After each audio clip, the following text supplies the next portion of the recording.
எல்லாருக்கும் வணக்கம். நான் தான் உங்க விமல் வர்மன் பேசுறேன். விஜய் அவர்கள் ஆட்சி அமைச்சிட்டாரு. தமிழகத்துல ஆட்சி அமைத்த பின்னாடி அமைச்சரவை பட்டியல் பாத்தீங்கன்னா முதல் கட்டமாக வெளியிட்டிருக்கிறாங்க. அந்த முதல் கட்ட 10 அமைச்சர்கள்ல ஒருவர் கூட பாத்தீங்கன்னா வன்னியர் சமுதாயத்தை சார்ந்தவர் கிடையாது. திமுக பாத்தீங்கன்னா நம்ம 1000 குறை சொன்னாலும் இந்த முதல் கட்ட அமைச்சரவை அப்படின்னு திமுக வெளியிட்ட போது கூட அதுல குறிப்பிட்ட தகுந்த 2 வன்னியர்கள் பாத்தீங்கன்னா அமைச்சர்களா இருப்பாங்க. அதற்கு பிற்பாடு ஒரு அமைச்சரை போன முறை கொடுத்தாரு. 3 அமைச்சர்கள் வன்னியர் சமுதாயத்தை சார்ந்தவர்கள் கொடுத்து ஏமாத்தினாங்க. அது வேற கதை. ஆனா அந்த ஒரு பாத்தீங்கன்னா திமுக செய்த ஒரு சின்ன விஷயத்தை கூட விஜய் அவர்கள் பாத்தீங்கன்னா வெளியிட்ட இந்த 10ல பாத்தீங்கன்னா ஒருவர் கூட பாத்தீங்கன்னா வன்னியர் சமுதாயத்தை சார்ந்தவர் கிடையாது.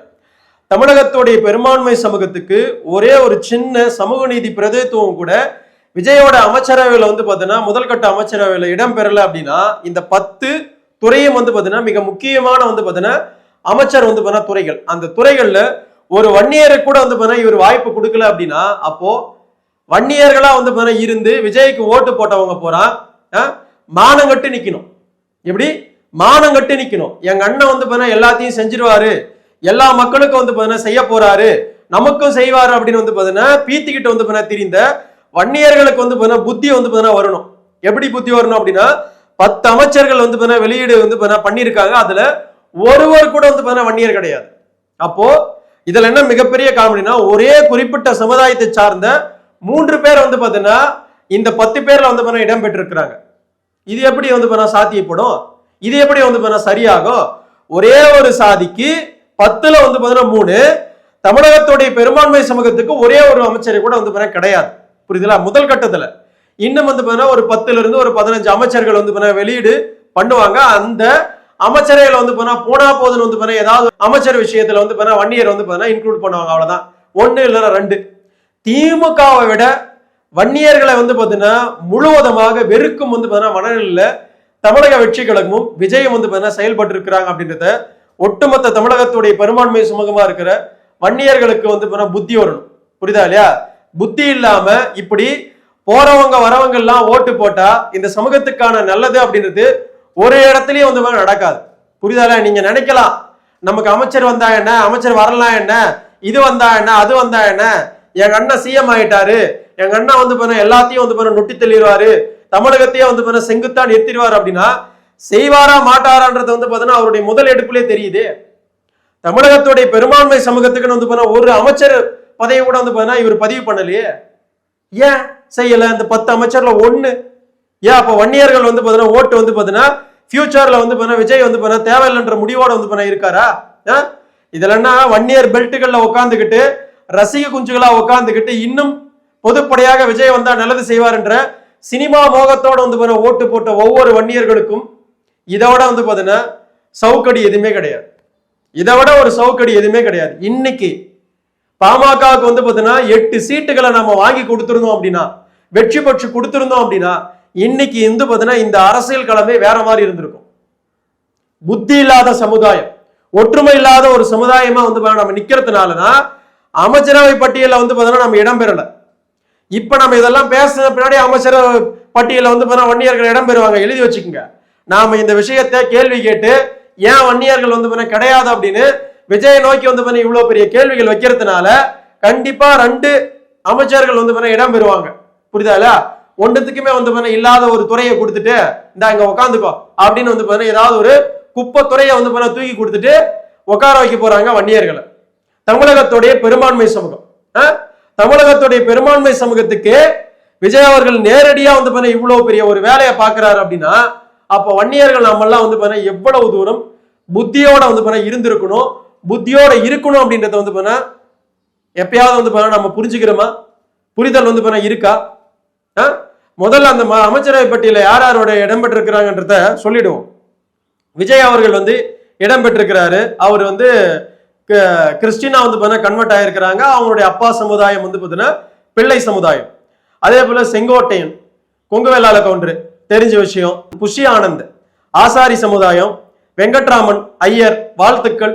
இது வரைக்குமே பாத்தீங்கன்னா பெரும்பகுதியா அமைச்சரவையில குறிப்பிட்ட காலத்துக்கு பாத்தீங்கன்னா பிராமின்ஸ் பாத்தீங்கன்னா ஈடுபடாம வெங்கட்ரமன்ற ஒரு ஐயர் பாத்தீங்கன்னா வந்திருக்கிறாரு. வாழ்த்துக்கள். அதை நம்ம வரவேற்கிறோம். சிடிஆர் நிர்மல் குமார் அப்படின்ற ஒன்னாம் நம்பர் வந்து பாத்தீங்கன்னா வன்னியர் வந்து பாத்தீங்கன்னா போபியா வச்சிருக்கிற, வன்னியர்களுக்கு எதிரான வந்து பாத்தீங்கன்னா மனநிலை வாழ்ந்துட்டு இருக்கிற ஒருத்தர் வந்து பாத்தீங்கன்னா இருக்கிறாரு. அவர் கள்ளர் சமுதாயத்தை சார்ந்தவர். அவருக்கு ஒரு அமைச்சரவை. ஆதவ் அர்ஜுன், இவரும் வந்து பாத்தீங்கன்னா வன்னியர்களுக்கு எதிரான மனநிலை இருக்கிற வந்து பாத்தீங்கன்னா ஒரு மனிதர். ரெட்டியார் அவரு. அடுத்தது ராஜ்மோகன், பரையர் சமுதாயத்தை சார்ந்தவர். வாழ்த்துக்கள் வந்து பாத்தீங்கன்னா முதல் முறை பட்டியலே வந்து பாத்தீங்கன்னா அவர் அமைச்சரவையில வந்து பாத்தீங்கன்னா இடம் பெற்றது. வாழ்த்துக்கள், அதுக்கு வந்து சொல்லிக்கிறேன். அப்புறம் ஒரு முஸ்லீமுக்கு வந்து பாத்தீங்கன்னா கொடுத்திருக்காங்க, முஸ்தபா அப்படின்னு சொல்லிட்டு. அப்புறம் அருண்ராஜ் அப்படின்னு சொல்லிட்டு இன்னொருத்தர் வந்து பாத்தீங்கன்னா கொங்கு வேளாள கவுண்டர். அப்புறம் வந்து பாத்தீங்கன்னா இன்னொரு கீர்த்தனா அப்படின்னு சொல்லிட்டு ஒரு பெண்மணி, அவங்களும் கொங்கு வேளாளர். எப்படி? செங்கோட்டையன், அருண்ராஜ், கீர்த்தனா, 3 பேருக்கு 10 அமைச்சர்கள் 3 பேருக்கு வந்து பாத்தீங்கன்னா ஒரே கம்யூனிட்டியை சார்ந்தவர்களுக்கு வந்து பாத்தீங்கன்னா விஜய் வந்து அமைச்சரவை பொறுப்பு கொடுக்க முடியுது. ஆனா தமிழகத்தோட பெரும்பான்மை சமூகம் இதே விஜயோடைய கட்சியில வந்து பாத்தீங்கன்னா பெரும்பான்மையாக 14 வன்னியர் எம்எல்ஏக்கள் வந்து பாத்தீங்கன்னா இருக்கிறாங்க. அவங்கள வந்து பாத்தீங்கன்னா ஒருத்தரை கூட வந்து பாத்தீங்கன்னா இவர் வந்து அமைச்சரவை பட்டியல வந்து பாத்தீங்கன்னா இந்த 10 பேர்ல இணைக்கல அப்படின்னா அப்ப திருந்த வேண்டியது நாமளா விஜயா? நாம தான். நமக்குத்தான் மானம், ரோசம், சூடு, சொரண எதுவுமே இல்லாம ரசிக மனப்பான்மையில விஜய் வந்தா நல்லது செய்வாரு அப்படின்ற மனநிலையோட வந்து பாத்தீங்கன்னா இருந்துகிட்டு ஓட்டு போட்டா இதெல்லாம் பார்த்துதான் ஆகணும். ஒழுங்கா பாமகவுக்கு ஓட்டு போட்டிருந்தா இந்த நிலைமையே வேற. படிச்சு வந்து சொன்னேன். யாரு கேட்டீங்க? வன்னியர்களுக்கு எங்க புத்தி வருது? புத்தின்னு ஒண்ணு இருந்தா வந்து பாத்தீங்கன்னா இப்படி ஒரு விஷயத்த நம்ம பண்ணிருப்போமா? 4 எம்எல்ஏக்கள் வந்து பாத்தீங்கன்னா இன்னொரு 4 எம்எல்ஏ சேர்த்து கொடுத்திருந்தா இன்னைக்கு வந்து பாத்தீங்கன்னா தமிழக அரசியல்ல வந்து பாத்தீங்கன்னா பாமகவும் வன்னியர்களும் வந்து பாத்தீங்கன்னா தீர்மானிக்கிறது தான் அரசியலாவே இருந்திருக்கும். தமிழகத்துடைய பெரும்பான்மை சமூகம் 70 வருஷ காலம் வந்து பாத்தீங்கன்னா சுதந்திரம் அடைந்து தமிழகத்துல பெரும்பான்மை ஜாதின்னு சொல்லியே வந்து நம்ம வாழ்ந்துட்டு இருக்குமே ஒழிய ஒரு துணை முதல்வர் பதவி கூட வந்து இது வரைக்குமே வன்னியர்கள் பெற்றது கிடையாது. ஓட்டு போடுற இடத்துல வந்து வன்னியர் சமுதாயம் இருந்து வந்து சரியான ஓட்டுகளை நம்ம போடுறோமா? அங்க பாதி இங்க பாதி, இவங்கிட்ட பாதி அவங்கிட்ட பாதி, இவங்கிட்ட 5 அவங்கிட்ட 5 அப்படின்னு மாத்தி மாத்தி மாத்தி கண்டவன் போனவன் வந்தவனுக்கு எல்லாம் ஓட்டு போட்டு இப்படி வந்து கூப்புல உட்காந்துட்டு இருக்கிறோம். நாம எப்படி கூப்புல உட்காந்துட்டு இருக்கிறோம்? எவ்வளவு பெரிய கோமாளி சமூகமா வந்து வன்னியர்கள் வாழ்ந்துட்டு இருக்கும் பாருங்களேன். தமிழகத்துடைய பெரும்பான்மை ஜாதி எவ்வளவு பெரிய கோமாளி ஜாதியா வந்து இந்த சமூகம் இருக்குன்றது புரிதல் வந்து வன்னியர்களுக்கு இருக்கா இல்லையான்னு கூட தெரியல. மனசுக்கு அவ்வளவு வந்து வருத்தமா இருக்கு, மனசுக்கு அவ்வளவு வேதனையா இருக்கு. ஸ்டாலினை விட மிக மோசமான வந்து ஒரு எண்ணத்தோட வந்து விஜய் அவர்கள் வந்து இருக்காரு. விஜய் அவர்கள் இருக்காரோ இல்லையோ, விஜயோட சுத்தி இருக்கிற ஒட்டுமொத்த பேருமே வன்னியர்களுக்கு எதிரான வந்து மனநிலையில மட்டும்தான் இருக்கிறானுங்க. அப்போ இப்படி வன்னியர்களுக்கு எதிரான மனநிலை இருக்கிறவனுங்க தமிழகத்துடைய பெரும்பான்மை சமூகத்துக்கு ஏதாவது நல்லதை வந்து செய்வார்களா?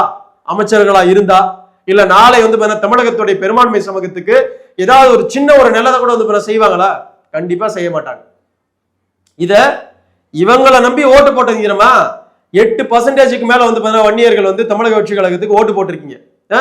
ஓட்டு போட்ட ஒவ்வொரு வன்னியனும் வந்து பாத்தீங்கன்னா நீ போட்ட 8% ஓட்டு கூட வந்து ஒரு அமைச்சர் கிடையாது. 10 பேர்ல இன்னொரு 15 அமைச்சர்கள் வந்து குறைந்தபட்சமாக நியமனம் பண்ணுவாங்க. அந்த நியமனம் பண்ணத்துல ஏதாவது ஒரு குப்பத்துறையை வந்து வன்னியர்களுக்கு தூக்கி கொடுப்பாங்க பாரு. சும்மா சோ கால்ட வந்து அரசியலை பண்றதுக்காக இந்த பாருங்க வன்னியர்களுக்கும் நாங்க அமைச்சரை கொடுத்துருக்கோம் அப்படின்ற பேர்ல வன்னியர்களுக்கு வந்து கொடுப்பாங்க. அதை வாங்கிட்டு தமிழக கட்சி கழகத்துல இருக்கிற ஒட்டுமொத்த பேரும் பாத்தீங்களா எங்க அண்ணன் வந்து செஞ்சுட்டாரு போயிட்டாருன்னு எந்தெந்த துறைகள் வந்து மிகப்பெரிய துறைகள் அந்த துறைகள் பூரா வன்னியர்களுக்கு ஒதுக்கப்படல. தமிழகத்துடைய பெரும்பான்மை ஜாதி அதுன்ற பேரு மட்டும்தான். புத்தி இல்லாம போறவன் வரவனுக்கு ஓட்டு போட்டா இப்படிதான் இந்த சமூகம் வந்து இருக்கும், இப்படிதான் இருக்கும்.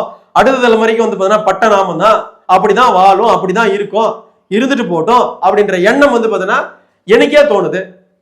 புத்தி இல்லாத அந்த சமுதாயத்துக்கு என்ன வந்து நம்ம எவ்வளவு சொன்னாலும் வந்து காதுல ஒல்றது கிடையாது. அவனுடைய சுயநலத்தோட வாழ்ந்துட்டு இருக்கீங்க.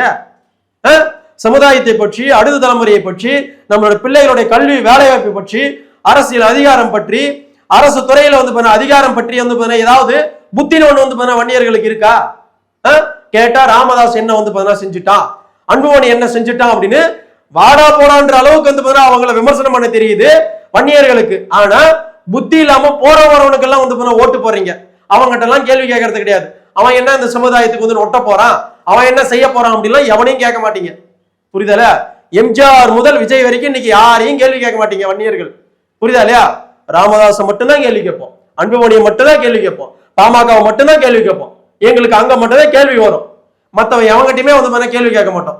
மற்ற எந்த கட்சியில் இருக்கிற வன்னியரை பார்த்தோம் கேள்வி கேட்க மாட்டோம். எவ்வளவு முட்டாள் ஜாதி அந்த சமூகம் இருக்குதுன்றதுக்கு இதை விட வந்து பாத்தீங்கன்னா ஒரு விஷயத்தை வந்து எடுத்துக்காட்ட நம்மளால சொல்ல முடியாது. 5 வருஷம் வந்து உட்காந்துக்கிட்டு கையை வந்து புறங்கையை இந்த கையை வந்து மாத்தி மாத்தி பண்ணிட்டு இருங்க வன்னியர்கள். இதுக்கு மட்டும்தான் லாக்கி, இதுக்கு மட்டும்தான் லாக்கி. வாய் மட்டும்தான் வன்னியர் சமுதாயத்துக்கு, வாய் மட்டும்தான். அதை தாண்டி வந்து ஒண்ணுமே கிடையாது, வாய் மட்டும்தான்.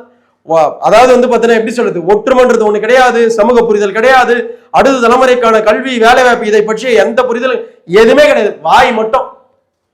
அடுத்தவனுக்கு வந்து ஜாலரா அடிக்கிறதுக்கு வாய் மட்டும்தான் இருக்கே ஒழிய சொந்த சமுதாயத்துக்கு பின்னாடி நிக்கணும், சொந்த சமுதாயத்தோடைய வந்து பாத்தீங்கன்னா நல்ல விஷயத்துக்காக பின்னாடி நின்னாதான் நம்மளுடைய அரசியல் அதிகாரம் கிடைக்கும். அதிகாரம் கிடைச்சாதான் நம்மளுடைய பிள்ளைகளுக்கான வந்து பாத்தீங்கன்னா எல்லா விஷயமும் சாத்தியப்படும் அப்படின்ற எண்ணமே இல்லாம போறவங்க மேல நம்பிக்கை வைக்கிறீங்க. எவ்வளோ ஒருத்தர் மேல வந்து நம்பிக்கை வைக்கிறது, சொந்த சமுதாயத்து மேல சொந்தக்கார மேல நம்பிக்கை வைக்க மாட்டேங்கிறீங்க. என்ன சொல்றது, வருத்தம் மட்டும்தான் பட முடியும், கேள்விதான் வந்து கேட்க முடியும். மானம் ரோசம் எதுவுமே இருந்தாலும் 5 வருஷத்துக்கு ஒண்ணும் பண்ண முடியாது. விஜய் வந்து பாத்தீங்கன்னா வன்னியர்களுக்கு பட்டநாமல்ல இன்னும் பெருசா செய்ய போறாரு, பொறுத்திருந்து பார்ப்போம். ஆரம்பமே வந்து பாத்தீங்கன்னா அமக்களமா இருக்குது. வன்னியர் விஷயத்துல வந்து பாத்தீங்கன்னா விஜயோடைய ஸ்டெப் எல்லாம் அப்படியே பகீர் பகீர் நிக்குது. புரியுதா இல்லையா? அப்படியே தரமான சம்பவமா இருக்கு வன்னியர்களுக்கு. புரியுதா இல்லையா? பின்னாடி நெருப்பு கட்டிட்டு ஓடுங்க வன்னியர்கள், ஒட்டுமொத்த பேரும் அப்படி நெருப்பு கட்டிட்டு வந்து ஓடுங்க. இன்னும் 8% வந்து வன்னியர்கள் விஜய்க்கு ஓட்டு போட்டீங்க தெரியுமா? ஒட்டுமொத்த பேர் வந்து நெருப்பு கட்டிட்டு ஓடுங்க. உங்களுக்கு எல்லாம் என்ன வந்து சமூகத்தை பத்தி அக்கறையா, அடுத்த தலைமுறை பற்றி அக்கறையா, பிள்ளைகளை பற்றி அது அக்கறையா, பிள்ளைகள் வந்து அரசு அதிகாரத்துக்கு போகணுன்ற அக்கறையா? எந்த அக்கறையும் கிடையாது. நடிகன் நடிகன் நடிகன், நடிகனுக்கு பின்னாடி போகணும், அது மட்டும்தான் அக்கறை, வேற ஒண்ணுமே கிடையாது. தமிழகத்துடைய பெரும்பான்மை சார் ஒரு அமைச்சரை வாங்குறதுக்கு இப்படி கத்த வேண்டியதாக்குது. என்ன கால கொடுமை பத்தியா? இந்த சமுதாயம் ஒற்றுமையா இருந்தா போற வரலாம் நம்மள அப்படி பாப்பானா? சொல்லு பார்க்கலாம். அப்படி பாப்பானன்றத வன்னியர்கள் தெள்ள தெளிவா புரிஞ்சுக்கிட்டு இனிமேலாவது இருங்க, இல்லாட்டி வந்து பாத்தீங்கன்னா எப்படியோ வந்து போகின்ற இடத்துக்கு தான் விமல்வர்மன் சொல்ல முடியும். என்னங்க கத்த முடியும்?